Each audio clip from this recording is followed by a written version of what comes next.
দর্শক দেখতে পাচ্ছেন এখান দিয়ে আগে বাঁশের সাগর ছিল, এটাকে এখন স্টিল দিয়ে করা হয়েছে, কিন্তু দুই সাইডে এখন রেলিং দিচ্ছে না। এই রেলিং না দেওয়ার কারণে খুবই ঝুঁকিপূর্ণ। এই ঝুঁকিপূর্ণ অবস্থায় শিশুরা বাচ্চারা সবাই পার হচ্ছে। তাকে রেলিং দিতে নাকি এখনো 1 লাখ টাকার প্রয়োজন। তো কি করার, আমি এটা দিয়ে হেঁটে হেঁটে যাচ্ছি। এটা দিয়ে নাকি আমার ছোট ভাই হুন্ডা চালায় যায়, আমার বলে তুই যা, আমি বলি আমি পারতাম না, আমার ডর করে এইখান দিয়ে হুন্ডা চালায় যাইতে। কিং কং ধুমায় টাইম না যায়, কিন্তু আমি ধুমায় টানতে পারি এই টাকা দিয়ে। অবশ্য একবার ট্রাই করলে পারা যাইতে পারে, কিন্তু আমার ডর করে যে নিচে নিচে পড়ে যাই। নিচে তো আবার পানি, যে ঠান্ডা অবস্থা, আর হুন্ডা লয়ে নিচে পড়লে উড়ে যেতে পারবো না।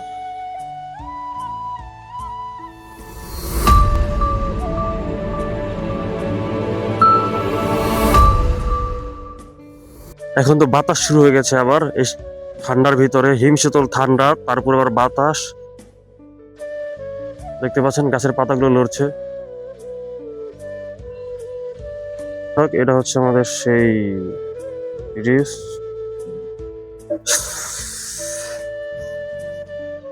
কি পরিমাণ ঠান্ডা পড়ছে, কি পরিমাণ শীত। এই শীতে নাকি বুড়া মানুষ মারা যায়। মাঘের শীত বাঘের গায়ে। উফ, প্রচুর ঠান্ডা, সবারই দরকার এই ঠান্ডার ভিতরে। আমি কখনো বের হই না সকালে, আজকে বের হয়ে গেছি এত সকালে। ল্যাপের তলে ছিলাম, তারপর বের হইলাম। বের হইয়া এখানে হাঁটতেছি ঠান্ডার ভিতরে, তারপরে বাড়ি চলে যাব। প্রচুর পরিমাণে ঠান্ডা, যা বলার বাহিরে। দেখতে পাচ্ছেন দর্শক, পিছনে কুয়াশা দেখা যাচ্ছে। এগুলো হচ্ছে টপ টপ করে উস হয়ে নিচে পড়ছে। বারবার মাস্ক নিচে নেমে যাচ্ছে, আর ঠান্ডা বাতাস নাক দিয়ে ঢুকছে। আমি একটু করে জমে যাব। দর্শক, এখন আমি আসছি সেই আগের দিনের একটা রাস্তায়, যে রাস্তায় একসময় মানুষ দিনের বেলা হেঁটে যেতে ভয় পেত, কিন্তু এখন এখান দিয়ে মানুষ রাতেও যেতে পারে নির্ভয়ে। কারণ আগে এখানে ছিল জঙ্গল, ওই সামনে আছে একটা কালীখোলা। এই কালীখোলার এখানে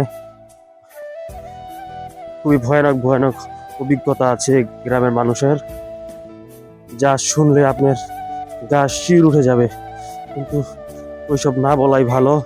আমরা এখন সেদিকে যাচ্ছি, চলুন কি আছে সেদিকে একটু দেখে আসি।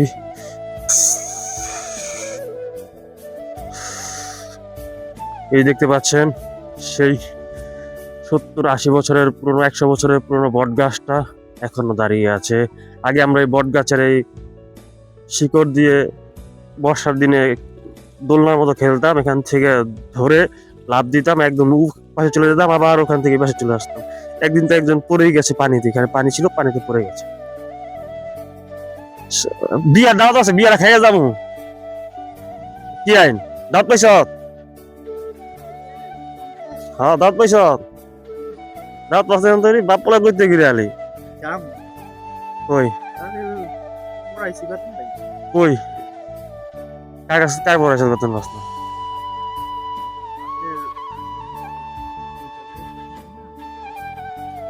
হ্যাঁ হ্যাঁ, কয় মাসের বেতন পাস না? কেন্দ্রীয় কলেজের মাইয়া, কি জানি নাম ওর, হালায় ভালো কাম করে। আগে ওয়ান ব্যাংকে আসছিল, ওয়ান ব্যাংক থেকে আমগো ব্যাংকে আইছে। বুঝাস নয়,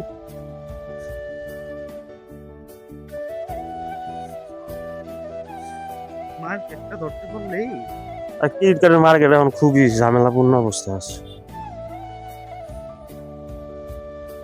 বুঝাস না, আমি যেই কাজ করি ওইটা তো আমাকে কিস্তি দিয়া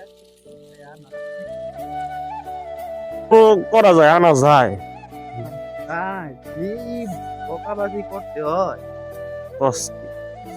আমি তো আমি যখন এনজিওতে গেছিলাম তখন থেকে কি অবস্থা, যে এনজিওতে শালা টাকা নিয়ে টাকা দেয় না, বলায় যায় বাড়ির থেকে জায়গা একজনের 5টা 7টা করে এনজিও থেকে লোন নাই। ওই একবারে 60টা এনজিও থেকে টাকা নেয়, এখন প্রত্যেকটা এনজিও দিতে পারে না। দিতে পারে না। পরে ওই যে হাসলো ইলু তারপরে কয় যে হ্যাঁ তারপর যে নিউজ পেপারে আনে তারপরে অনলাইন মার্কেটিং করে, ছাগলের উপর উঠে যাবে কে অনলাইন মার্কেটিং মার্কেট ভেঙে সাংগন কে নাই একদিন অনলাইন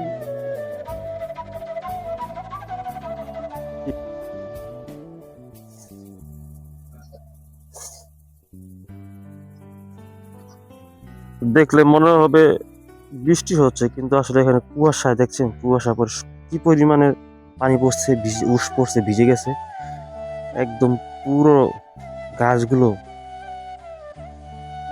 ভিজে একদম পুরো কি বলবো আর, মনে হচ্ছে বৃষ্টি হয়েছে এমন অবস্থা। এই দেখতে পাচ্ছেন আমাদের ইটের রাস্তা, এটাও মনে করেন ভিজে ভিজে গেছে বৃষ্টিতে, অসাধারণ। আর এই হচ্ছে আমার দাদার কবর, এখানে এক কবর দুইজনে আছে বাপলা।